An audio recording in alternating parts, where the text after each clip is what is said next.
En una verde ladera del monte Ménalo, en Arcadia, se halla un olivar en torno a las ruinas de una villa.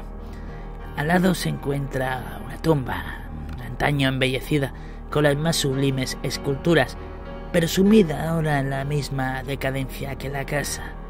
A un extremo de la tumba, con sus peculiares raíces desplazando los bloques de mármol del Pentélico, mancillados por el tiempo, crece un olivo antinaturalmente grande y de figura curiosamente repulsiva. Tanto se asemeja a la figura de un hombre deforme o a un cadáver contorsionado por la muerte, que los lugareños temen pasar cerca en las noches en que la luna brilla débilmente a través de sus ramas retorcidas. El monte Ménalo es uno de los parajes predilectos del temible Pan, el de la multitud de extraños compañeros y los sencillos pastores que creen que el árbol debe tener alguna espantosa relación con esos salvajes silenos. Pero un anciano abejero que vive en una cabaña de las cercanías me contó una historia diferente. Hace muchos años, cuando la villa de la Cuesta era nueva y resplandecente, vivían en ella los escultores Calos y Músides. La belleza de su obra era alabada de Lidia a Neápolis, y nadie osaba considerar que uno sobrepasaba al otro en habilidad. El Hermes de Calos se alzaba en un marmóreo santuario de Corinto, y la Palas de Músides remataba una columna en Atenas, cerca del Pantenón. Todos los hombres rendían homenaje a Calos y Músides, y se asombraban de que ninguna sombra de envidia artística enfriara el calor de su amistad fraternal. Pero aunque Calos y Músides estaban en perfecta armonía, sus formas de ser no eran iguales. Mientras que Músides gozaba las noches entre los placeres urbanos de Tegea, Calos prefería quedarse en casa, permaneciendo fuera de la vista de sus esclavos, al fresco amparo del olivar. Allí meditaba sobre las visiones que colmaban su mente, y allí concebía las formas de belleza que posteriormente inmortalizaría en mármol casi vivo. Los ociosos, por supuesto, comentaban que Calos se comunicaba con los espíritus de la arboleda y que sus estatuas no eran sino imágenes de los faunos y las tríadas con los que se codeaba, ya que jamás llevaba a cabo sus trabajos partiendo de modelos vivos. Tan famosos eran Calos y Músides que a nadie le extrañó que el tirano de Siracusa despechara enviados para hablarles acerca de la costosa estatua de Tico que planeaba erigir en su ciudad. De gran tamaño y factura sin par había de ser la estatua, ya que habría de servir de maravilla a las naciones y convertirse en una meta para los viajeros. Honrado más allá de cualquier pensamiento resultaría aquel cuyo trabajo fuese elegido, y Calos y Músides estaban invitados a competir por tal distinción. Su amor fraterno era de sobra conocido, y el astuto tirano conjeturaba que, en vez de ocultarse sus obras, se prestarían mutua ayuda y consejo, así que tal apoyo produciría dos imágenes de belleza sin par, cuya hermosura eclipsaría incluso los sueños de los poetas. Los escultores aceptaron complacidos el encargo del tirano, así que en los días siguientes sus esclavos pudieron oír el incesante picoteo de los cinceles. Calos y Músides no se ocultaron sus trabajos, aun cuando se reservaron su visión para ellos dos solos. A excepción de los suyos, ningún ojo pudo contemplar las dos figuras divinas liberadas mediante golpes expertos de los broques en bruto que las aprisionaban desde los comienzos del mundo.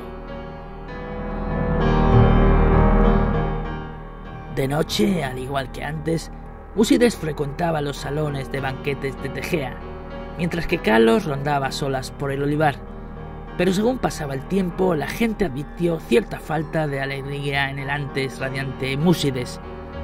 Era extraña, comentaban entre sí, que esa depresión hubiera hecho presa en quien tenía tantas posibilidades de alcanzar los más altos honores artísticos. Muchos meses pasaron, pero en el semblante apagado de Músides no se leía sino una fuerte tensión que debía estar provocada por la situación.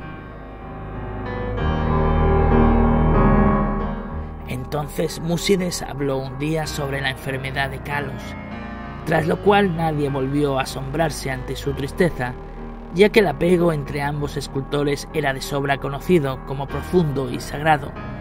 Por tanto, muchos acudieron a visitar a Calos, advirtiendo en efecto la palidez de su rostro, aunque había en él una felicidad serena que hacía su mirada más mágica que la de Músides, quien se hallaba claramente absorto en la ansiedad y que apartaba a los esclavos en su interés por alimentar y cuidar al amigo con sus propias manos.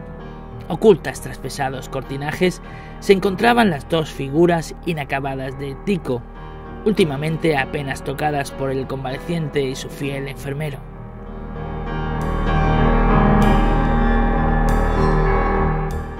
Según desmejoraba inexplicablemente más y más a pesar de las atenciones de los perplejos médicos y las de su inquebrantable amigo, Calos pedía con frecuencia que le llevaran a la tan amada arboleda.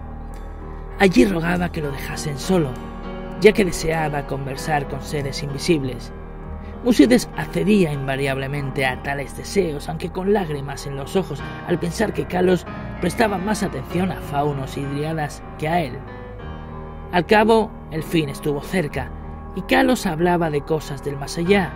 Músides, llorando, le prometió un sepulcro aún más hermoso que la tumba de Mausolo, pero Calos le pidió que no hablara más sobre glorias de mármol. Tan solo un deseo se albergaba en el pensamiento del moribundo: que unas ramitas de ciertos olivos de la arboleda fueran depositadas enterradas en su sepultura, junto a su cabeza.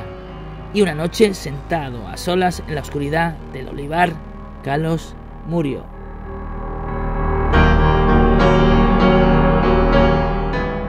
Hermoso, más allá de cualquier descripción, resultaba el sepulcro de mármol que el afligido Músides cinceló para su amigo bien amado. Nadie, sino el mismo Calos, hubiera podido obrar tales bajorrelieves, en donde se mostraban los esplendores del Eliseo. Tampoco descuidó Músides en enterrar junto a la cabeza de Calos las ramas del olivo de su arboleda.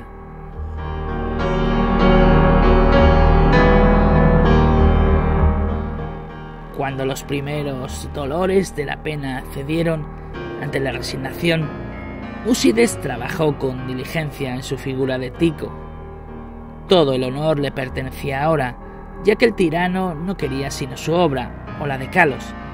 Su esfuerzo dio cauce a sus emociones y trabajaba más duro cada día, privándose de los placeres que una vez le gustaría.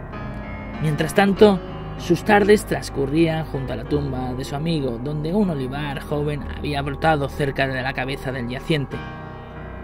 Tan rápido fue el crecimiento de este árbol y tan extraña era su forma que cuantos lo contemplaban prorrumpían en exclamaciones de sorpresa, y Músides parecía encontrarse a un tiempo fascinado y repelido por él. A los 3 años de la muerte de Calos, Músides envió un mensaje al tirano y se comentó en el ágora de Tegea que la tremenda estatua estaba concluida. Para entonces el árbol de la tumba había alcanzado asombrosas proporciones, sobrepasando al resto de los de su clase y extendiendo una rama singularmente pesada sobre la estancia en la que Músides trabajaba. Mientras, muchos visitantes acudían a contemplar el árbol prodigioso, así como para admirar el arte del escultor, por lo que Músides casi nunca se hallaba a solas. Pero a él no le importaba esa multitud de invitados, antes bien, parecía temer el quedarse a solas, ahora que su absorbente trabajo había tocado a su fin. El poco alentador viento de la montaña, suspirando a través del olivar y el árbol de la tumba, evocaba de forma extraña sonidos vagamente articulados.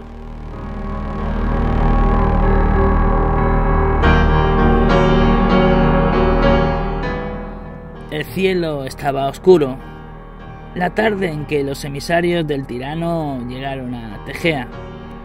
De sobra era sabido que llegaban para hacerse cargo de la gran imagen de Tico y para rendir honores imperecederos a Músides, por los que los prosenos les brindaron un recibimiento sumamente caluroso. Al caer la noche se desató una violenta ventolera sobre la cima del Ménalo, y los hombres de la lejana Siracusa se alegraron de poder descansar a gusto en la ciudad. Hablaron acerca de su ilustrado tirano y del esplendor de su ciudad, refocilándose en la gloria de la estatua que Músides había cincelado para él. Y entonces los hombres de Tegea hablaron acerca de la bondad de Músides y de su hondo penar por su amigo, así como de que ni aun los inminentes laureles del arte podían consolarlo de la ausencia de Calos, que podría haberlos ceñido en su lugar. También hablaron sobre el árbol que crecía en la tumba, junto a la cabeza de Calos. El viento aullaba aún más horriblemente, y tanto los siracusanos como los arcadios elevaron sus preces a Eolo. A la luz del día, los prosenos guiaron a los mensajeros del tirano cuesta arriba hasta la casa del escultor, pero el viento nocturno había realizado extrañas hazañas.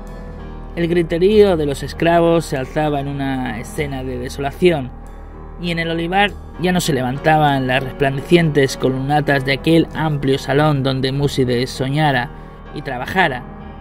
Solitarios y estremecidos penaban los patios humildes y las tapias, ya que sobre el suntuoso peristillo mayor se había desplomado la pesada rama que sobresalía del extraño árbol nuevo, reduciendo de una forma curiosamente compleja aquel poema en mármol a un montón de ruinas espantosas. Extranjeros y teanos quedaron pasmados, contemplando la catástrofe causada por el grande, el siniestro árbol, cuyo aspecto resultaba tan extrañamente humano y cuyas raíces alcanzaban de forma tan peculiar al esculpido sepulcro de Calos. Y su miedo y desmayo aumentó al buscar entre el derruido aposento, ya que del noble Músides y de su imagen de Tico, maravillosamente cincelada, no pudo hallarse resto alguno. Entre aquellas formidables ruinas no moraba sino el caos, y los representantes de ambas ciudades se vieron decepcionados. Pero el olivar aún está ahí, así como el árbol que nace en la tumba de Calos, y el anciano abejero me contó que a veces las ramas susurran entre sí en las noches ventosas, diciendo una y otra vez: yo sé, yo sé.